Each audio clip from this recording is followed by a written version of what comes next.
हर हर महादेव। जय शंकर भक्तों, आपने 4 भाग तक की शिव पुराण कथा सुनी। उनमें कैसे करनी चाहिए, कब करनी चाहिए आदि विषयों पर चर्चा हो रही है।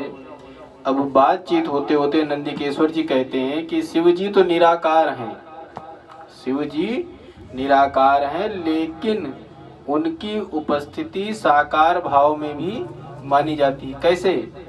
कहते हैं इसके संबंधित एक हम आपको प्रसंग सुनाते हैं।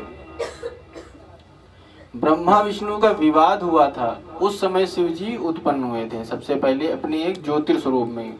नंदिकेश्वर जी कहते हैं कि ये घटना उस समय की है कि भगवान विष्णु शेष सैया पर क्षीर सागर में विराजमान थे, अपना लेटे हुए थे आराम से।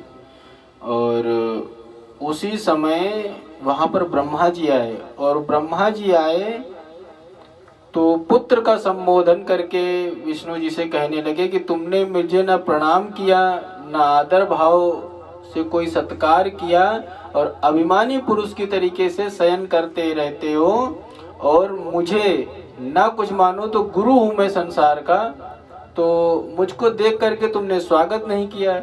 और जो गुरु को देख करके प्रणाम नहीं करता है, स्वागत नहीं करता है, तो उसको जो है गुरुदोष लगता है, गुरुद्रोही कहलाता है।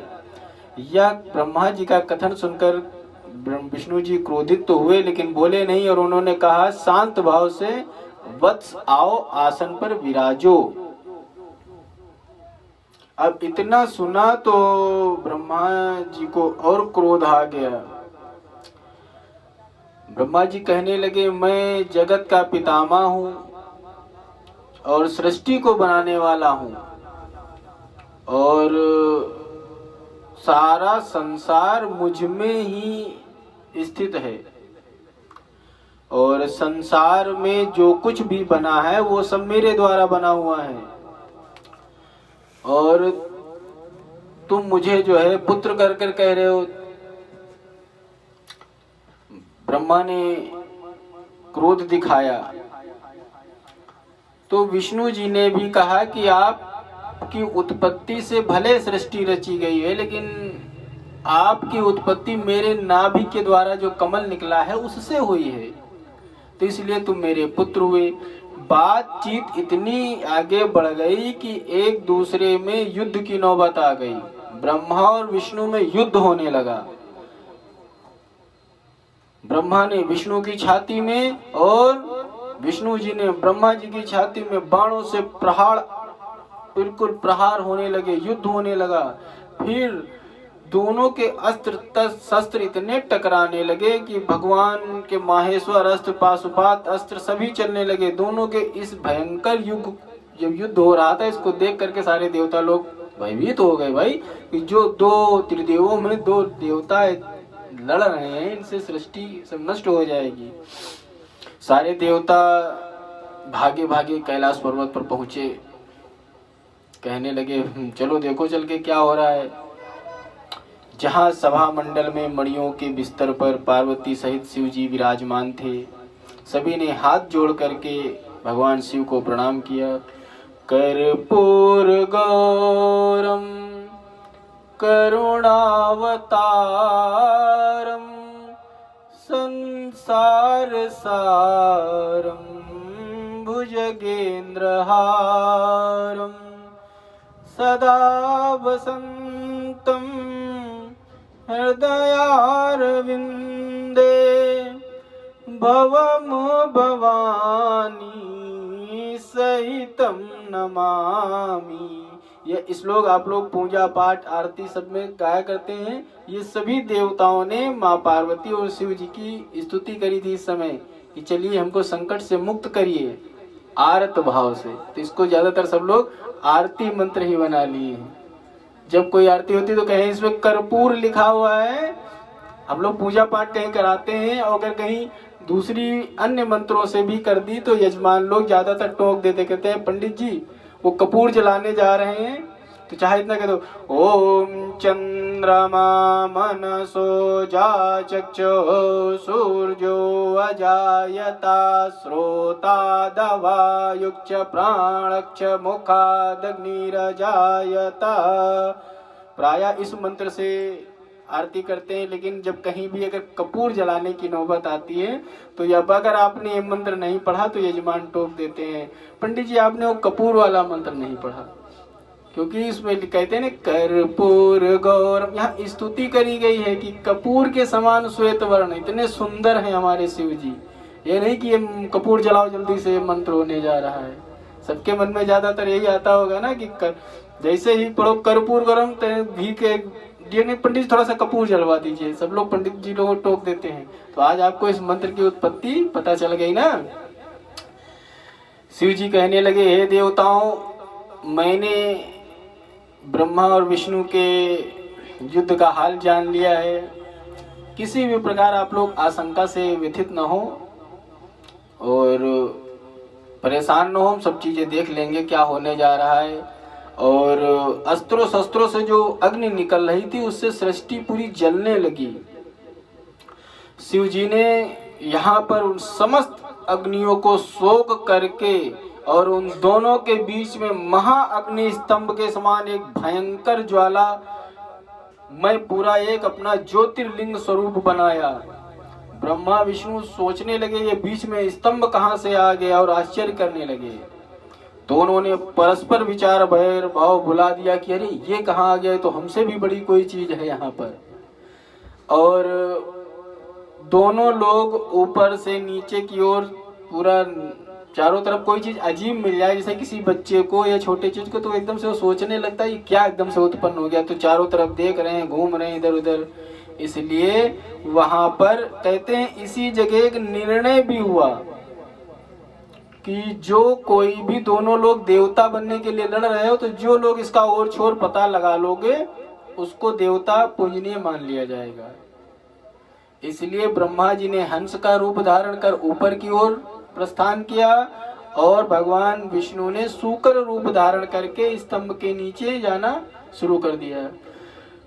बन हंस गए ब्रह्मा ऊपर, पर पार न उसका पाया है।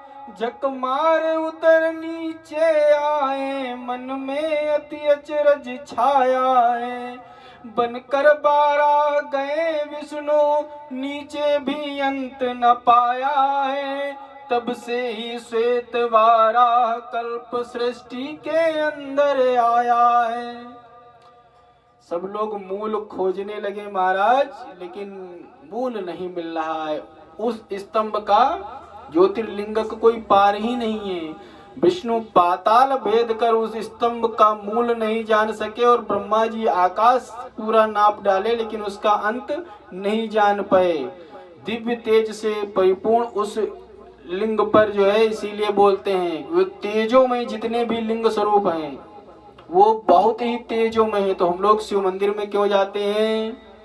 कहते हैं शिव जी को जल की धार बड़ी प्रिय है, इसीलिए जब कहीं शिवलिंग होती है तो जरा सी गर्मी पड़ती है तो हम लोग जल की धारा रखते हैं। और जब भी शिव जी को चढ़ाने जाते हैं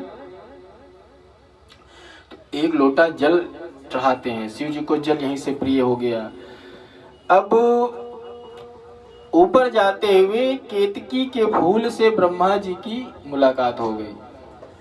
केतकी के फूल से ब्रह्मा जी कहने लगे, हे पुष्पों के राजा, तुमको किसने धारण किया है और तुम कहाँ बीच में चले आ रहे हो? केतकी का पुष्प कहने लगा, मैं प्रथम प्रादुर्भूत हुआ और जो स्तंभ है इसके मध्य से गिरा हूँ और मेरे को आज तक इसका अंत नहीं मिला है। मैं हजारों करोड़ों वर्ष से गिरता ही चला जा रहा हूँ, मैं अभी नीचे नहीं पहुंचा हूँ और तुम इसके अंत की आशा त्याग दो। तब ब्रह्मा, देखो बुद्धिमान आदमी क्या होता है, वो शॉर्टकट लगा लेता है, काम अपना फेल ना होने पाए वो शॉर्टकट ढूंढने लगता है।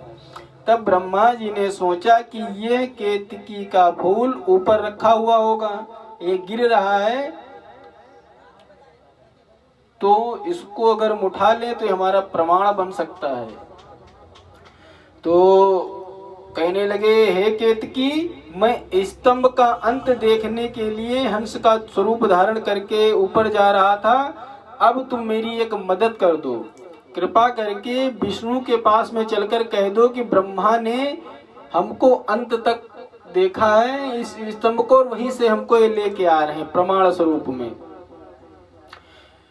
तब केतकी के फूल ने कहा कि ये तो असत्य भाषण हो जाएगा। तो बुद्धिमान लोग गलत काम कराने के लिए भी दूसरे को समझा देते हैं कि महाराज ये आप क्या कर रहे हो, क्या हो रहा है। तो बता देते हैं, नहीं नहीं, आपत्तिकाल मर्यादा नास्ति। आपत्तिकाल हो तो मर्यादाओं का ध्यान नहीं रखना चाहिए।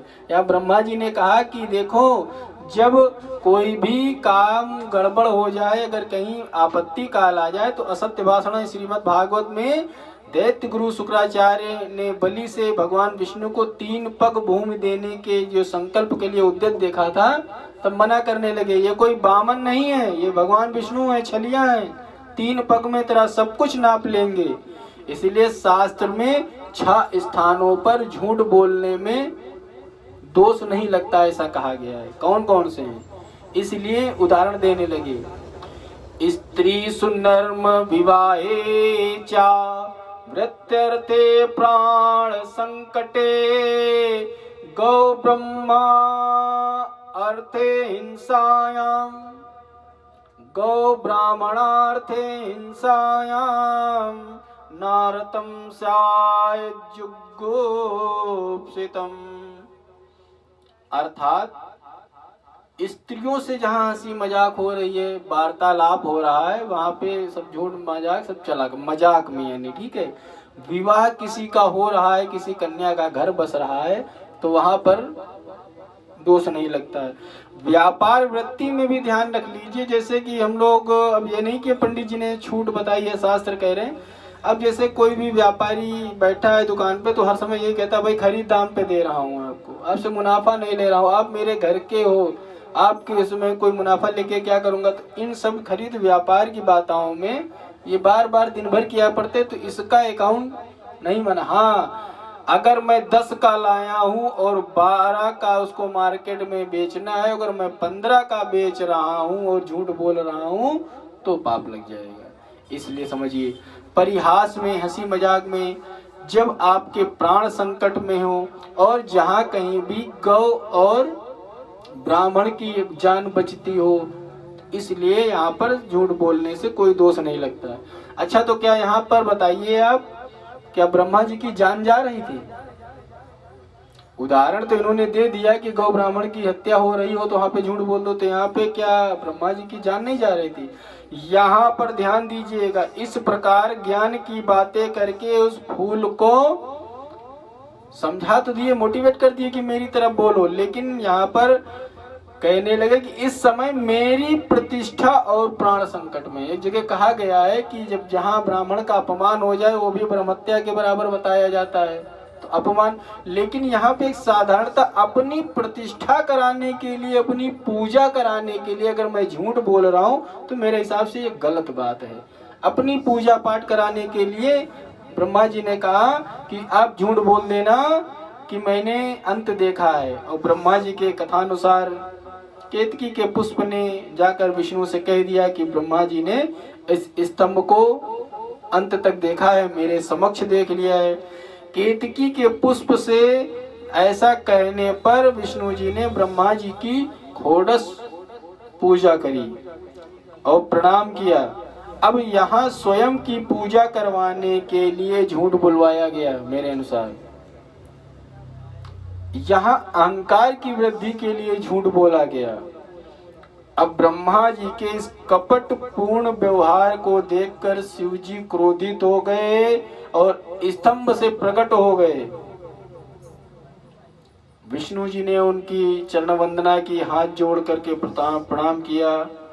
हे प्रभु, आप हमारे पापों को दूर करिए, हमसे प्रसन्न हो जाइए। ओम नमः शिवाय। शिव जी कहने लगे, हे विष्णु, मैं तुम्हारी श्रद्धा, भक्ति और समर्पण से बहुत प्रसन्न हुआ हूँ, इसलिए आज से तुम ईश्वरत्व की इच्छा करके सत्यवन अपनी ईश्वर की इच्छा जो रही थी उसको करके भी आपने सत्य बोला, और आज से संसार में ईश्वरत्व यानी जो ईश्वर की उपाधि है वो आपको प्राप्त होगी और मुझसे साक्षात्कार प्राप्त होगा। तो तब से क्या हुआ, भगवान विष्णु जी ईश्वर बन गए, भगवान शिव ने ईश्वर की उपाधि दे दी। इसीलिए सबसे ज्यादा पृथ्वी पर पूजा पाठ मंदिर आदि जितने हैं भगवान विष्णु जी के वैष्णव ज्यादा मिलेंगे। फिर पृथक मूर्ति की स्थापना, प्रतिष्ठा और उत्सव करने के लिए विष्णु भगवान की आदेशित किया गया, जो सौम्य सत्य स्वरूप है। बाकी अन्य देवताओं की अभी यहाँ पे आज से आपके उत्सव मनाए जाएंगे, जैसे कृष्ण जन्माष्टमी मनाते हो, रामनवमी मनाते हो, भादों में, पूर्णमासी में, जितने विष्णु जी के सब त्योहार है, मेला जो लगते हैं भगवान विष्णु जी के नाम से। और देवताओं को देखते देखते भगवान विष्णु को अपने समानता दे दी, अपने में समाहित कर लिया, यानी हरि और हर में कोई अंतर नहीं रह गया। और नंदीकेश्वर जी कहते हैं आगे कि लेकिन शिव जी का क्रोध नहीं शांत हुआ, तो ब्रह्मा का मद चूर्ण करने के लिए जिस मुख से झूठ बोला था, तो भ्रकुटी के मध्य से भैरव प्रकट हो गया और उसने आज्ञा ली शिव से क्या करें, और ब्रह्मा आदि जितने भी देवता थे सबको दंडित करने लगे। आज्ञा पाकर ब्रह्मा का सिर जो पांचवा था उस भैरव ने केस पकड़ करके काट दिया, जो झूठ बोला था। दूसरे सिरों को भी काटने लगे तो ब्रह्मा जी भाव विवल होकर के शिव जी की शरण में आ गए और प्रार्थना करने, ध्याये नित्यं महेशं रजतगिरिनिभं चारुचंद्रा वसंतम रत्नाकल्पोज्ज्वलांगं परशुमृगराभीतिहस्तं प्रसन्नं पद्मासीनं समन्तातिस्तुतमग्रेण व्याकृतिं वसानं विश्वाद्यं विश्वबीजं निखिलभयहरं पंचवक्त्रं त्रिनेत्रं। विष्णु जी ने भैरव की स्तुति की, ओम ह्रीं भट। कुछ कारणवश उस मंत्र को सार्वजनिक नहीं बोलना चाहिए, ज्यादातर कर देते हैं। भैरव मंत्र की उत्पत्ति भगवान विष्णु के मुख से सबसे पहले यहीं पर हुई और मंत्र आप प्राप्त कर सकते हैं। और अति क्रुद्ध होकर के अपनी उत्तरी को त्याग कर पीपल केला पत्ता जैसे हवा चलने लगती, उसी प्रकार सब लोग पूरे देवता कांपने लगे। महादेव जी ने पहले 5 सिर दिए थे कहते हैं और 1 सिर काट दिया गया। अब ब्रह्मा जी प्रार्थना करने लगे भोलेनाथ की कि मैं आपकी शरण में हूँ, इसलिए हमको जो है क्षमा कर दीजिए। फिर आशुतोष, दीनदयाल, शशांक शेखर भगवान शिव प्रसन्न हो गए, कहने लगे हे पुत्र तुम लोक की धुरी को धारण करो, भविष्य में यज्ञों के गुरु तुम ही होगे।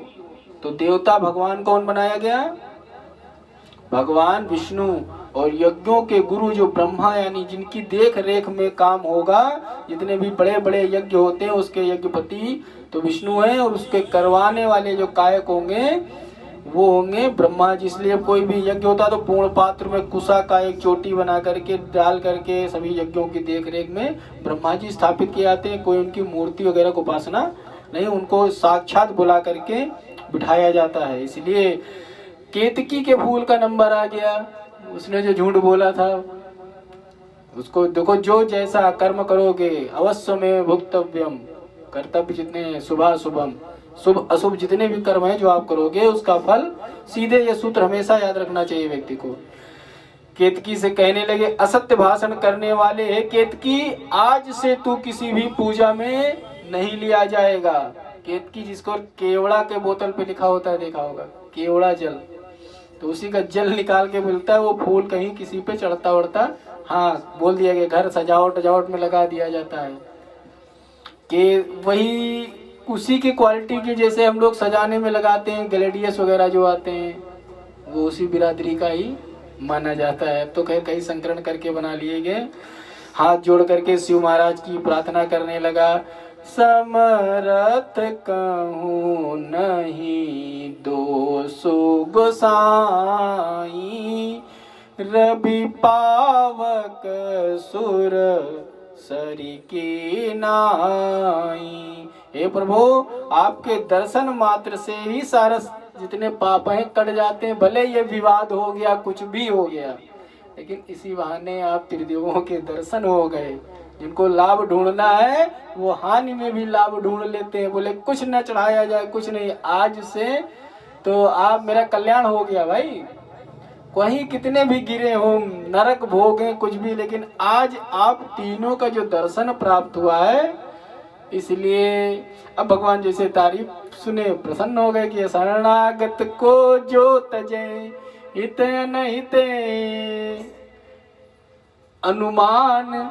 लाभ हानि करके जो दोस्ती करता है, किससे फायदा करता है, या जो शरण में आए को जो है त्याग देता है। कहते हैं क्षमा करिए, शरणागत हैं और उसके बावजूद उसके प्रति आप मन में अपना पाप रखे हो, आपको दंड प्राप्त होगा, दुख प्राप्त होगा। इसलिए अपने भारत में बड़े बड़े युद्ध हो गए शरणागत के लिए। जो शरणागत आ गया तो उसके लिए भगवान राम का युद्ध का बार बार मैत्री रावण को समझाने का हिसाब किताब चल रहा था, हर बार समझा रहे थे। लेकिन जिस दिन से विभीषण जी आ गए शरणागत होकर के, बस उनको मिल गया भविष्य का राजा। उन्होंने शरणागत की, अब अपनी शरणागत की रक्षा के लिए आधार मिल गया, रावण को मार करके विभीषण को राज्य देना है। अब भगवान प्रार्थना से प्रसन्न हो गए तो कहे श्राप तो जो मेरा वचन है वो कभी असत्य नहीं होता है। मैं तो तुझे कभी नहीं धारण करूंगा, परंतु ये विष्णु आदि देवता हमारे भक्त तुम्हें धारण कर सकते हैं, उससे तेरा जन्म सफल हो जाएगा। इस प्रकार शिव विष्णु ब्रह्मा और केतकी के पुष्प पर अनुग्रह करके सभी देवता लोग प्रसन्न हो गए। और इससे ज्योतिर्लिंग सबसे पहले जो लिंग बना, यानी शिव का प्रतीक, ना कि अंग आदि आदि जो आप लोग ध्यान में रखते हैं, जो भाव बना। अब जिस दिन ये घटना घटी थी वही शिवरात्रि मनाई जाती है, वही शिवरात्रि का पर्व मनाया गया। आज से ज्योतिर्लिंग की उत्पत्ति हो गई। सभा में सभी विराजमान देवता, दाएं भाग में ब्रह्मा, बाएं भाग में विष्णु ने वस्त्र, अंगूठी, फूल माला, चंदन, किरीट, मयूर, कहते हैं खोड़सोपचार। ये आगे के भाग में बताएंगे पंचोपचार क्या होता है, खोड़सोपचार क्या होता है, 10 उपचार क्या होता है। सभी ने वहां पर भगवान शिव की पूजा करी और अर्चन किया। तो कहते हैं इसीलिए जो है शिवरात्रि का पूरा त्योहार के लिए आगे वीडियो में आपको प्राप्त होगा। आपको शिव जी की कृपा प्राप्त हो, ऐसी हमारी प्रार्थना है। जय शंकर।